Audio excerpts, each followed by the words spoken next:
আমি সেই মেয়ে শুভ দাশগুপ্তের লেখা কবিতা।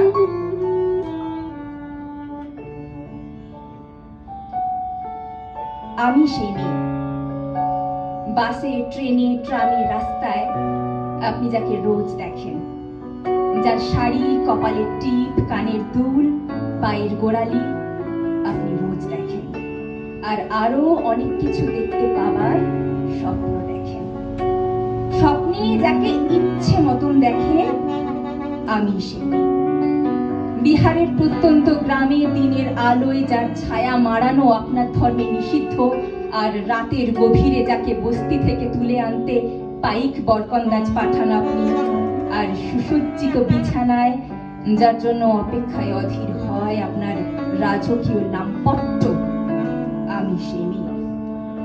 আমি সেই মেয়ে আসামের চা বাগানে ঝুপড়ি কামিন বস্তি থেকে যাকে আপনি নিয়ে যান সাহেবী বাংলোয় মধ্যরাতে, ফায়ারপ্লেসের ঝলসে ওঠা আলোয় মোদির চোখে দেখতে চান যার অনাবৃত শরীর, আমি সেই মেয়ে।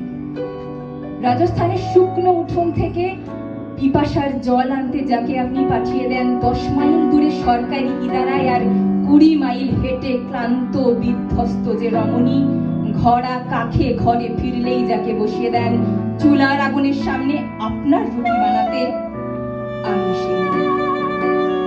আমি সেই মেয়ে যাকে নিয়ে আপনি মগ্ন হতে চান গঙ্গার ধারে, কিংবা ভিক্টোরিয়ার সবুজে, কিংবা সিনেমা হলের নীল অন্ধকারে, যার চোখে আপনি এঁকে দিতে চান ঝুটা স্বপ্নের কাজল, আর ফুরিয়ে যাওয়া সিগারেটের প্যাকেটের মতো যাকে পথের পাশে ছুঁড়ে ফেলে আপনার ফুল সাজানো গাড়ি শুভ বিবাহ সুসম্পন্ন করতে ছুটে যায় শহরের পথে।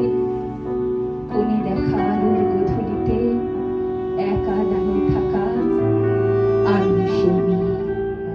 আমি সেই মেয়ে, এমনকি দেবতারাও যাকে ক্ষমা করেন না, অহংকার আর শক্তির দম্ভে যার গর্ভে রেখে যান কুমারীর অপমান, আর চোখের জলে কুন্তি হয়ে নদীর জলে বিসর্জন দিতে হয় কর্ণকে আত্মযোগে,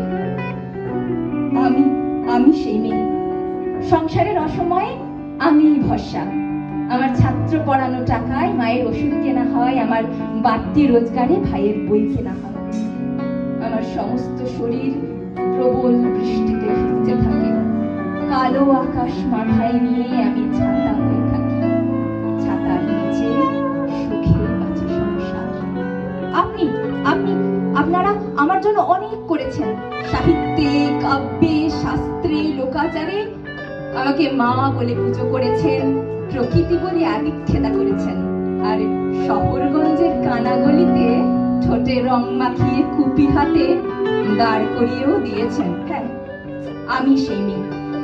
একদিন হয়তো অন্য কোনো একদিন আমার সমস্ত মিথ্যে পোশাক ছুঁড়ে ফেলে দিয়ে আমি হয়ে উঠবো সেই অসামান্য।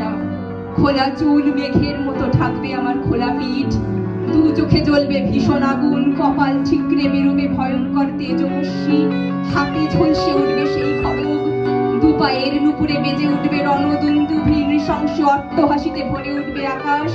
দেবতারাও আতঙ্কে স্তব্ধ হয়ে বলতে থাকবেন মহামেঘ প্রভাং ঘোরাং মুক্তকেশিং চতুর্ভুজাং কালিকাং দক্ষিণাং মুন্ডমালা বিভূষিতাং।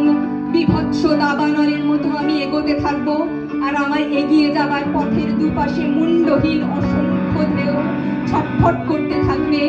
সভ্যতার দেহ, প্রগতির দেহ, উন্নতির দেহ, সমাজের দেহ। হয়তো আমি সেই মেয়ে, হয়তো